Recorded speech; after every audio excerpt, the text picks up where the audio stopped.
Hello, everybody. Welcome to episode 2 of what we're still calling the Virtual Vinyl Listeners Club because neither Jason nor I have come up with a better title yet. So, welcome, Jason. Thanks, Rob. Good to be here. We're finally getting her done. Yeah. So, for those that maybe don't know what the hell we're talking about, 4 weeks ago, Jason and I got together and we suggested to each other 3 albums that we think the other person should check out and that we thought they might enjoy. And now we've lived to those albums for a month, and now we're going to reconvene and talk about what we liked or didn't like or our thoughts, and then we're going to start it again. We got 3 more that we're going to share with each other. So let's get to it. I'm glad. I'm glad we took the full month, and I like how you said live with it for a month because I started out strong, and then I kind of left them for a week or so, and then I had to come back for them, and it kind of was really good. And even prepping for this today, I re-listened to them all today, Right? and my preference order actually shifted dramatically. Really? I don't know why. Maybe I think you put like this one more. Why don't I like this one more?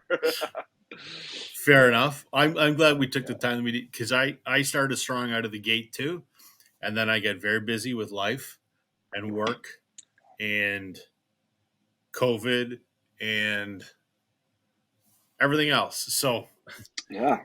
I basically restarted like a week and a half ago, but I think Same. I've got some good thoughts on here. So I got some good notes, but the notes were written so long ago. It's yes, like basically, I so wrote fresh. I could be rusty. I wrote fresh notes last night just so that I Sure. knew that what I'm going to say today is relatively current. So um, let's start off.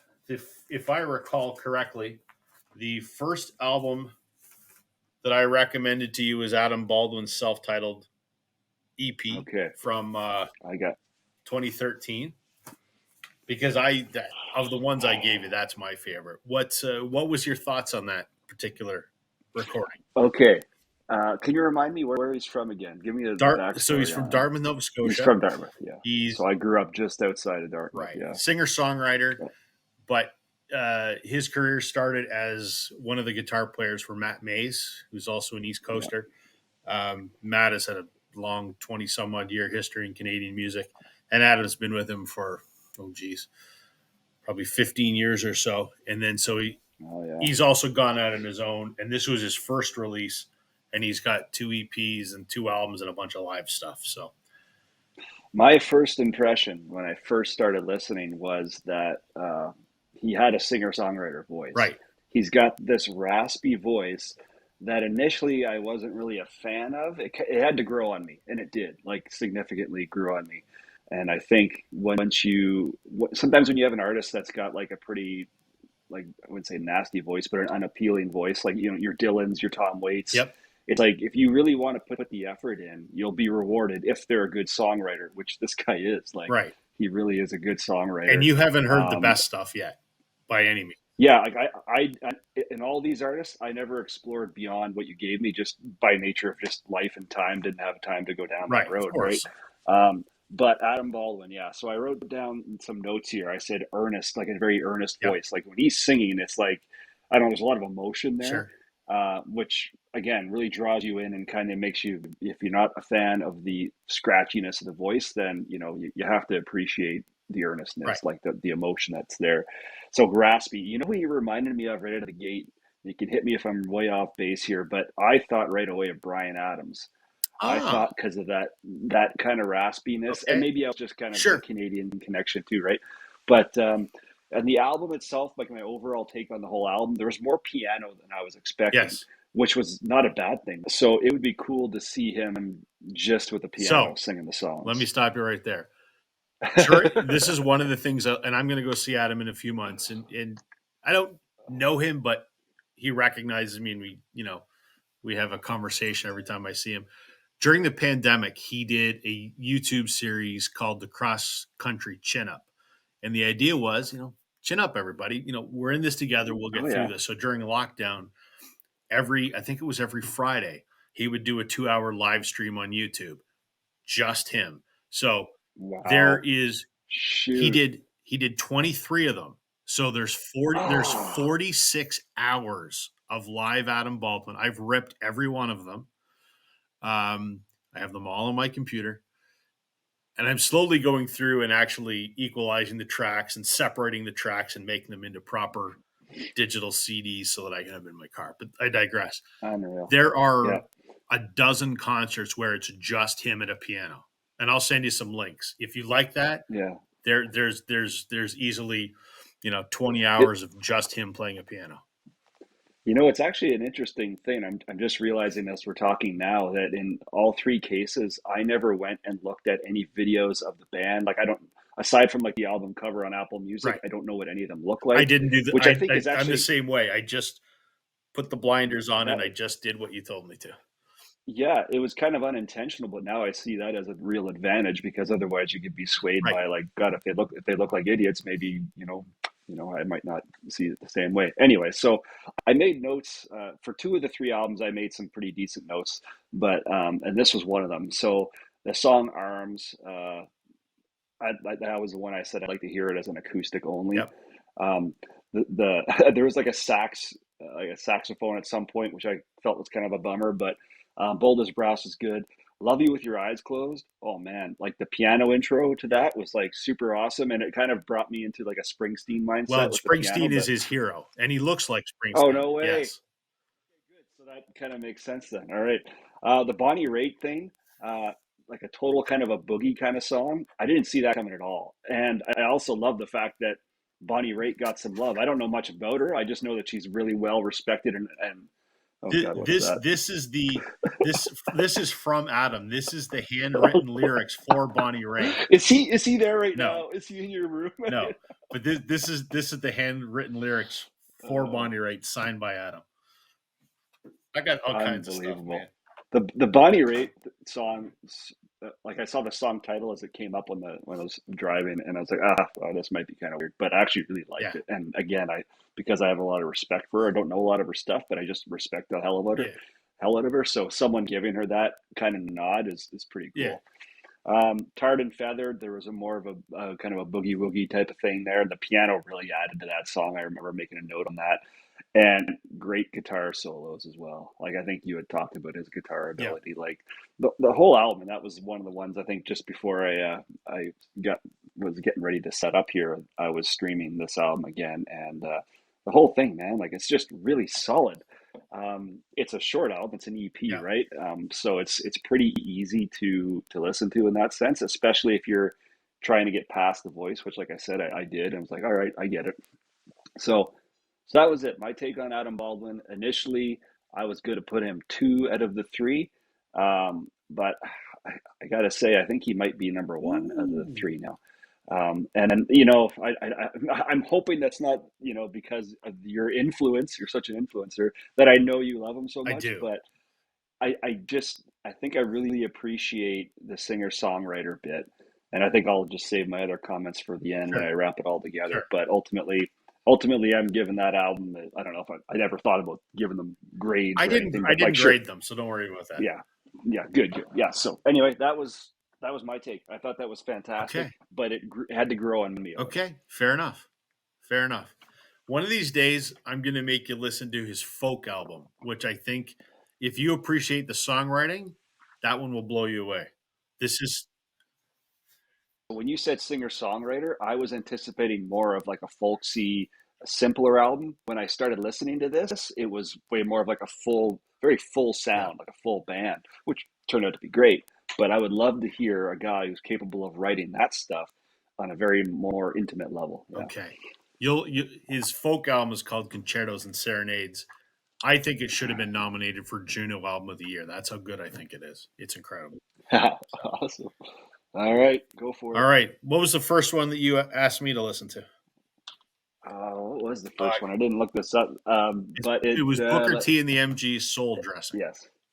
Okay. All right. I actually haven't listened to that since I told you about it. Okay.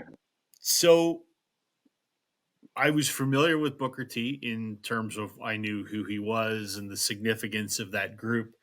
And obviously, like everyone else on the planet, I know Green Onions.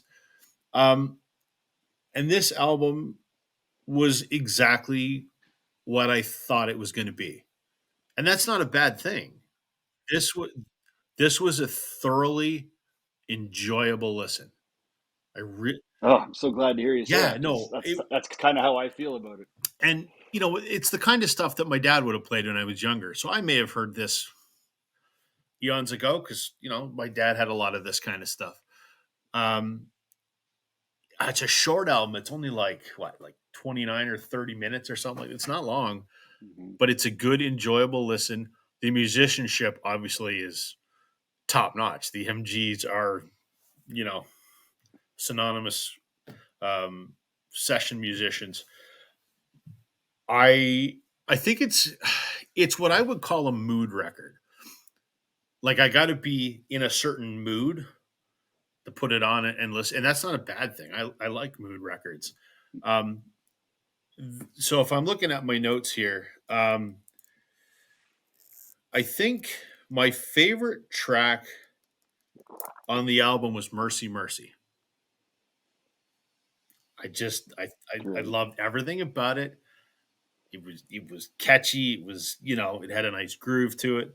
Um, Soul Dressing was I thought a great song because it's doing its thing and it's in a groove, and then about halfway through there's just like this killer guitar riff that comes out of nowhere.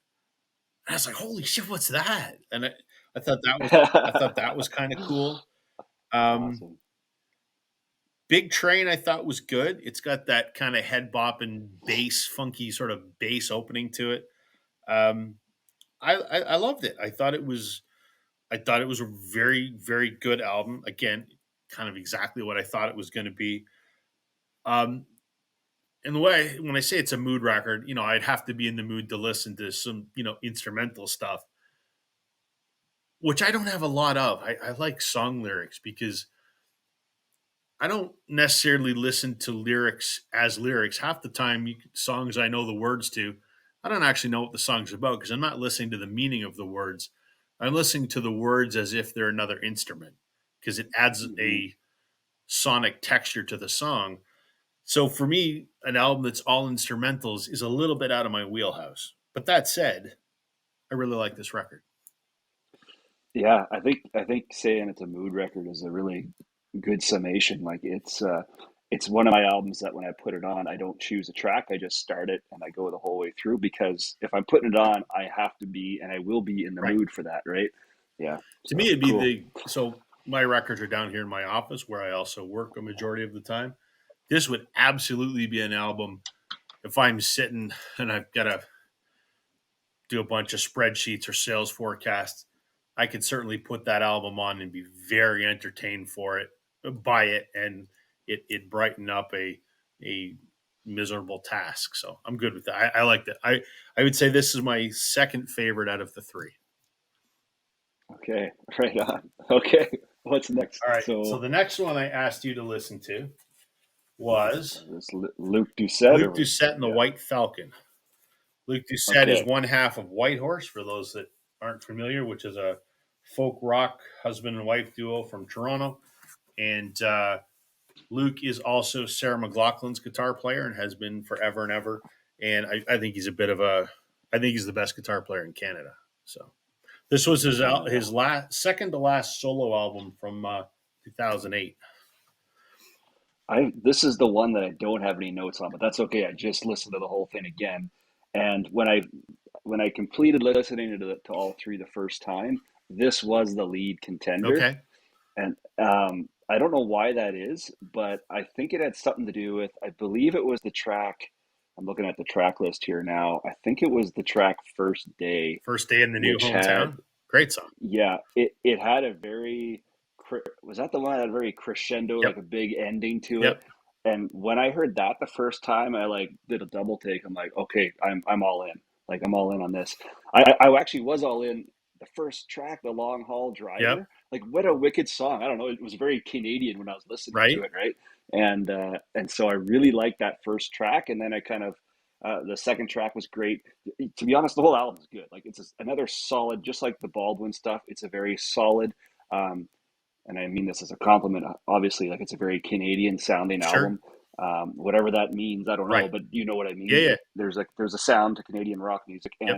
and this is that. And there was only like one track on the album that on subsequent listens I didn't really want to hear, and that was the Love Cats. I thought it was just a little kind of So a little that's a different, cover. right?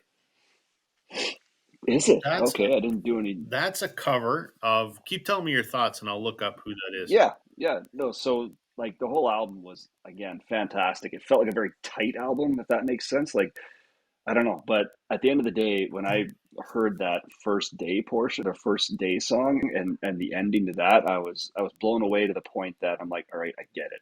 I get the vibe here. Um, and I didn't see it coming at all because of the songs that preceded it didn't lead me to believe I'd be getting these kind of big, not rock anthem, but I don't know how to describe Right. it, but like I I heard that and I was floored. And then the Love rest of it Cats. all, Motorbike, Yep. great song.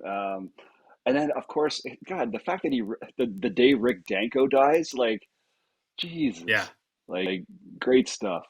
Yeah, I don't have thorough notes on it, but again, it was settling into number one.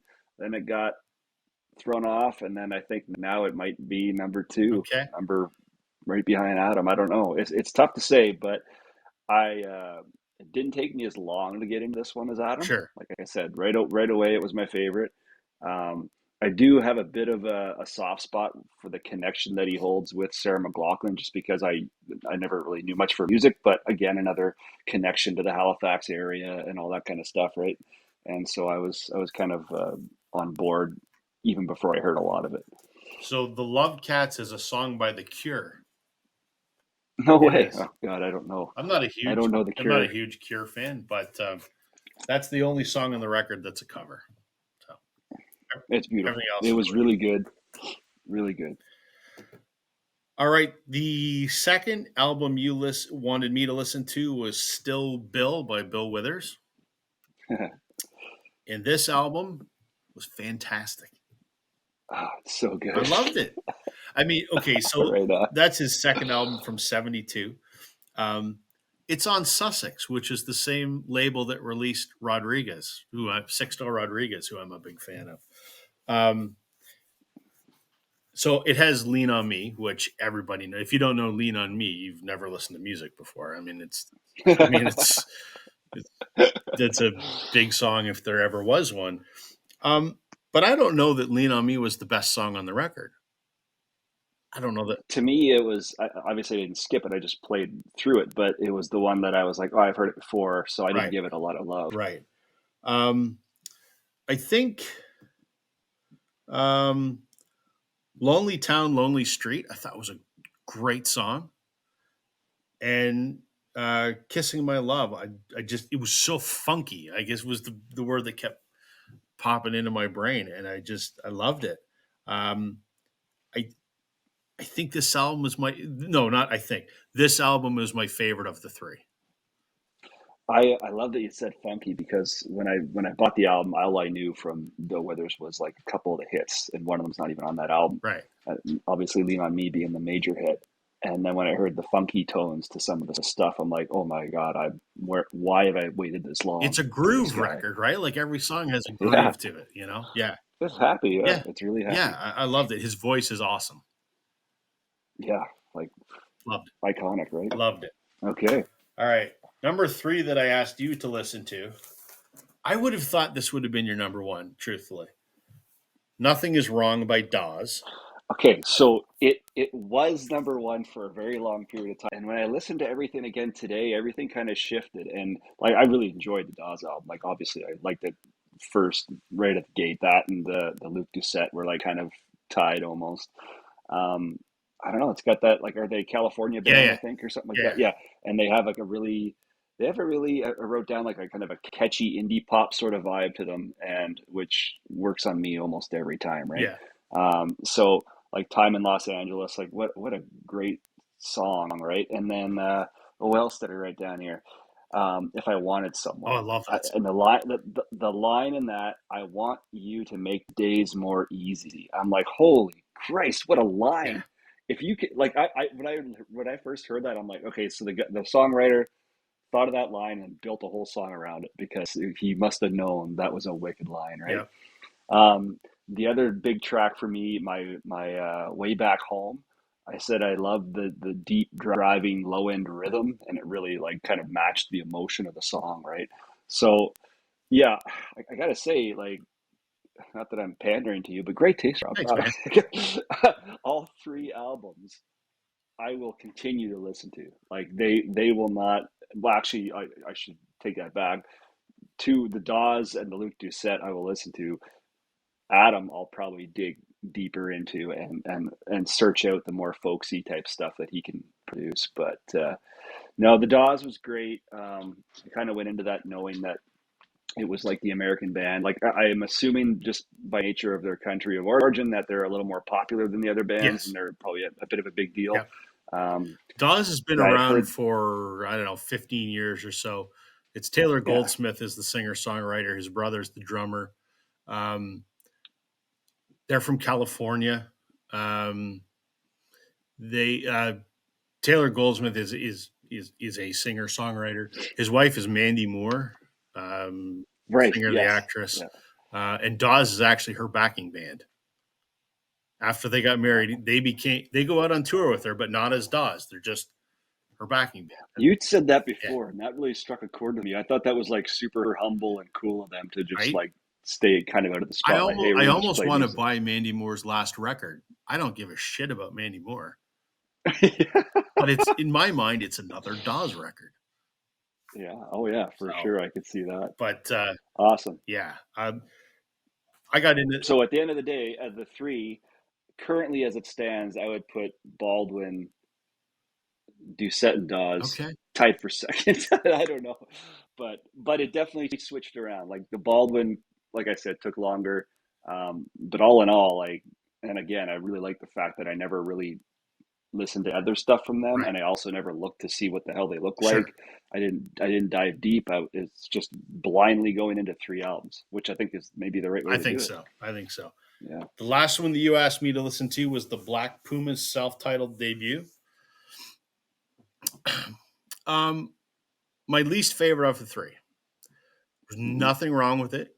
It was very good songwriting, very good musicianship. I just found it a little.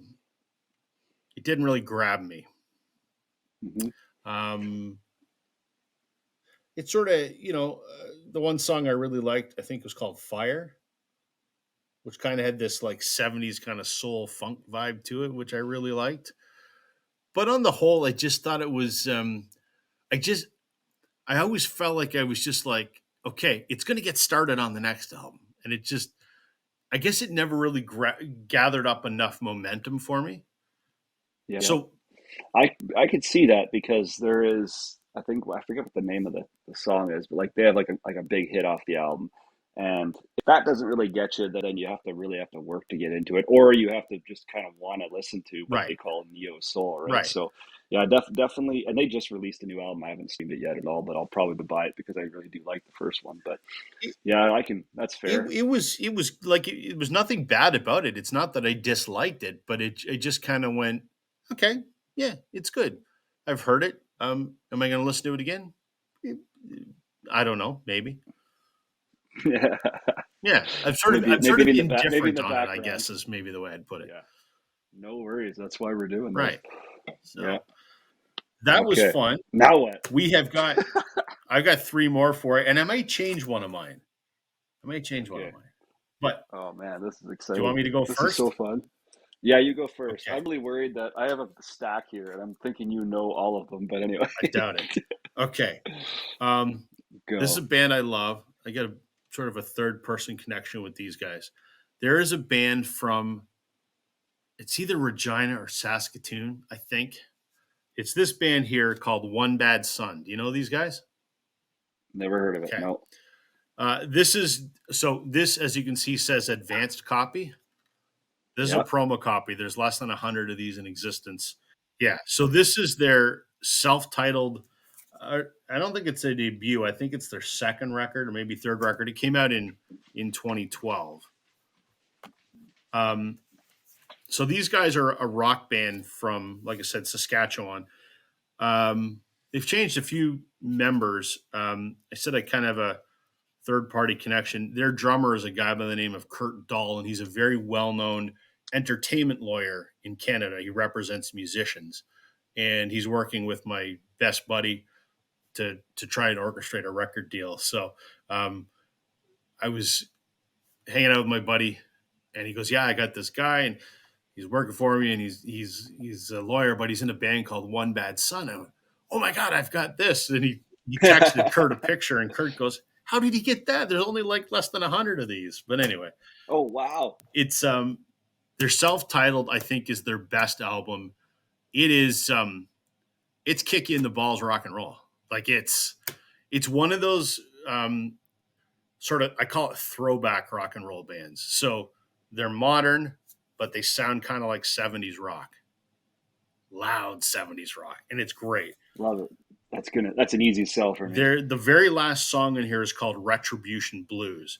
And I told Kurt that I think it's the best rock song released in Canada in the last decade. Oh I my think God. it's phenomenal. And there's another song in here called It Ain't Right.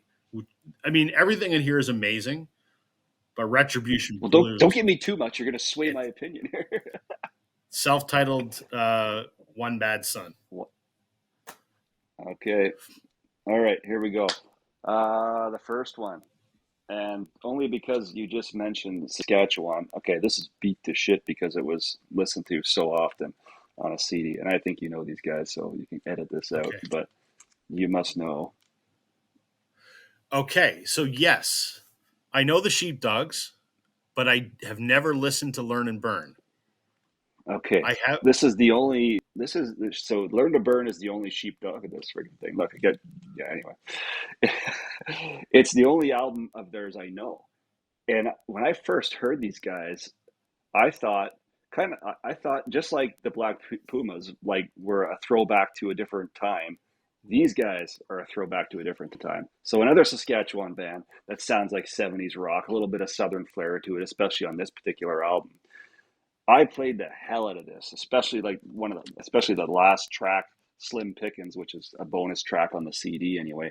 But Saskatoon band, 2004, and I was doing a bit of research beforehand. They were the first unsigned band to ever be on the cover of Rolling So that's Stone. how I heard. So That's how I heard about them. They were doing a I contest. think that's how I did Yeah. too. There was a lot of hubbub about that. So what happened was they released this in 2010, but then they re-released it because of the popularity that boosted them from the Rolling Stone competition that they won. So yeah, blues rock origins. You know, there's like the Wikipedia page on these guys is pretty entertaining because they had worked with like Patrick Carney of the Black Keys on a subsequent album and all that stuff. But anyway, there you go. The first one, Learn to Burn, the Sheepdogs. I know I'm Canadian- going to love it. I've got their most recent album. It's great. They're actually touring and they're going to be playing Prince George, which is, well, it's 6 hours from me, but I'm kind of tempted to make it. Funny enough, their one guitar player, Jimmy Boskill, quit the Sheepdogs, and he replaced my good friend Bob Egan as the pedal steel player in Blue Rodeo. No way. I know some people, man. Oh my So I know I'm going to love that. I've just not heard that particular album. So I know I'm going to love that one. Give it a shot. Okay. Go. This is a band I know you've never heard. No one has ever heard of this band. And I'm not saying that to be snobby or pretentious or whatever.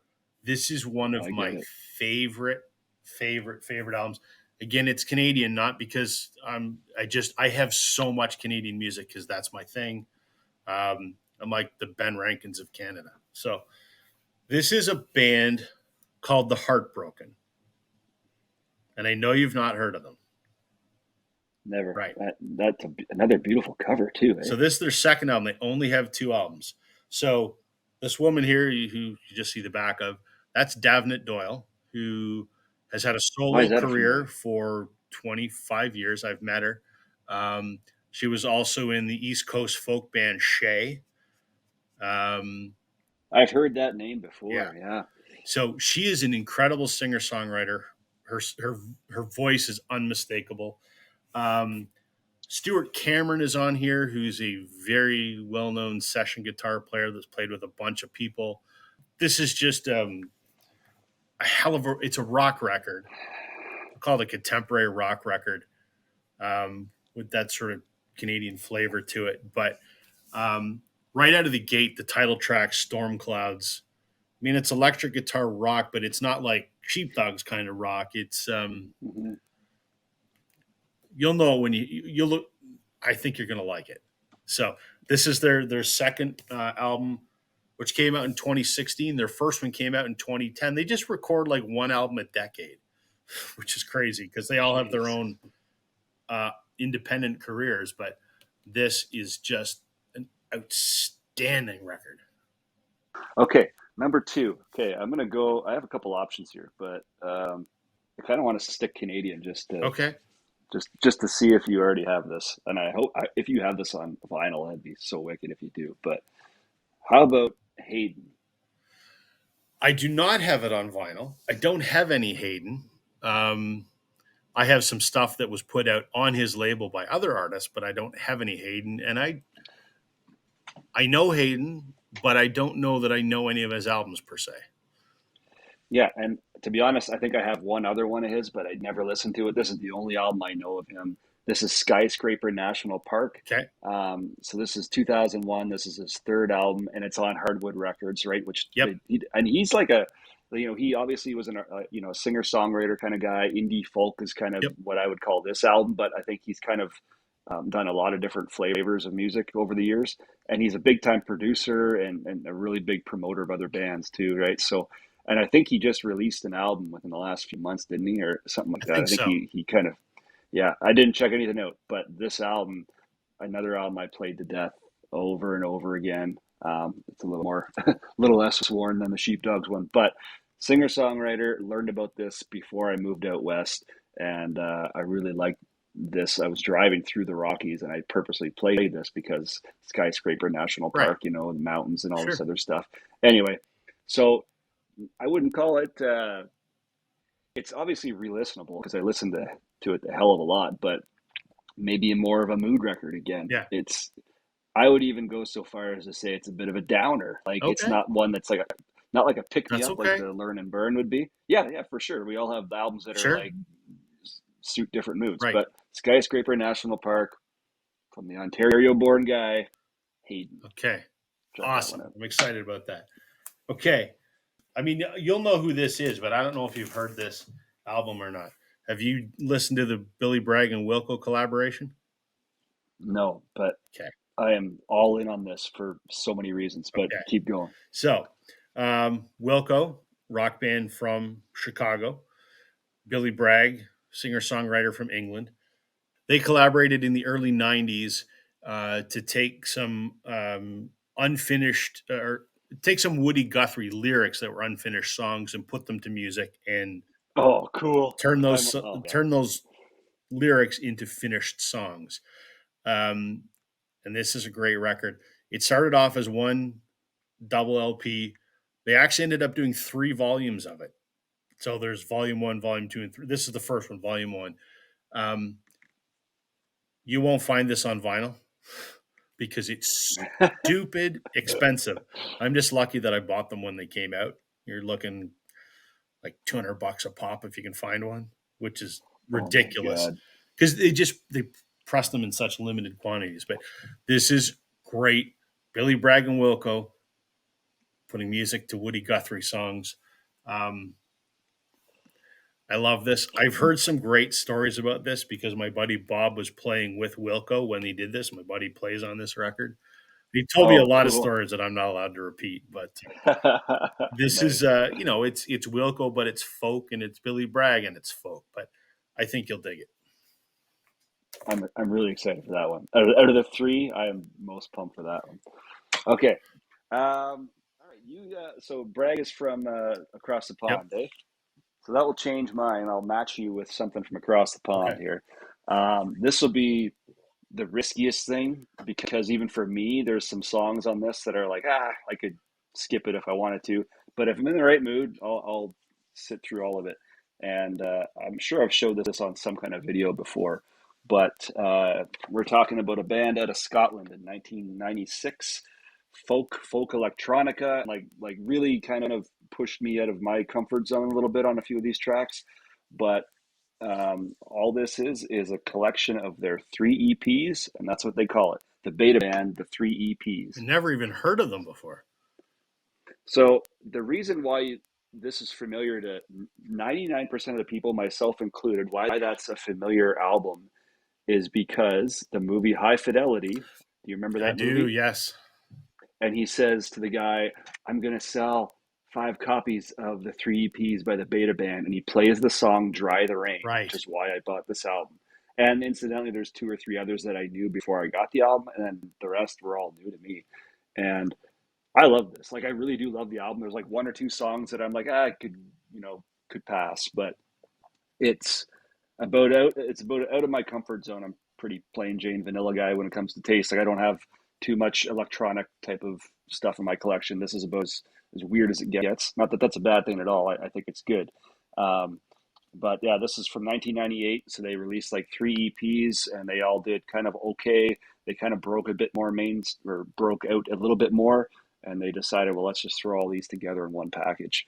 So there's 2 albums, and there's I can't remember how many tracks total, but maybe like 15 tracks or something like that. But "Dry the Rain" being the one that everyone kind of knows, and for good reason. Of That's an course. amazingly mellow and cool Yeah, song. yeah. But 3 EPs by the Beta Band. Check it out. Okay.